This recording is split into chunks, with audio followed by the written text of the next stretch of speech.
Video last దాకా చూడండి, subscribe చేయండి. మక్క గ్యారెలు ఎలా చేసుకుని వీడియోలో చూపెడతాను. మక్క కంకులు తెచ్చుకొని ఒలుచుకున్నాం. దానికి జీలకర్ర, తగినంత ఉప్పు, ఎల్లిపాయ, పచ్చిమిరపకాయలు, కొత్తిమీర, కళ్యామాకు. ఇప్పుడు దీన్ని గ్రైండర్ పట్టుకొని వద్దాం. గ్రైండర్ జాడీలో పోసినాం. ఇప్పుడు దీన్ని గ్రైండర్ పట్టుకొని వద్దాం. మెత్తగా గ్రైండర్ పట్టుకున్నాం. మొత్తం మక్కలు ఇలానే పట్టుకోవాలి.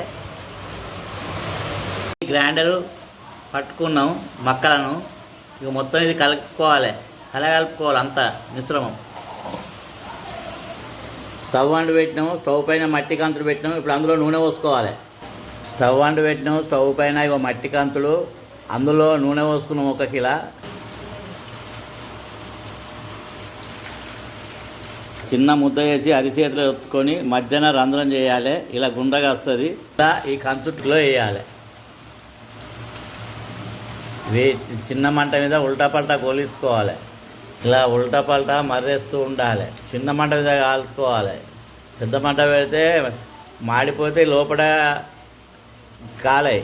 కాబట్టి ఇలా చిన్న మంట పెట్టి నూనెలో కాల్చుకోవాలి. ఇలా మధ్యన మర్రేస్తూ ఉండాలి.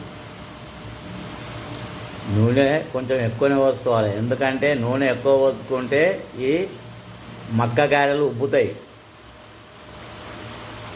మర్రేసేటప్పుడు నూనె కుల్లా ఉండాలి ఈ గారెలకు.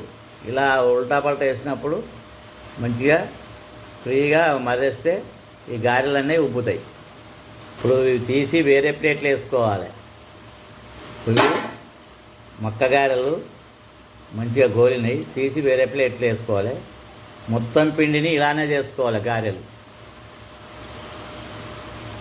తీసి వేరే ప్లేట్లు వేసుకుంటున్నాం. మొత్తం పిండిని ఇలానే చేసుకోవాలి.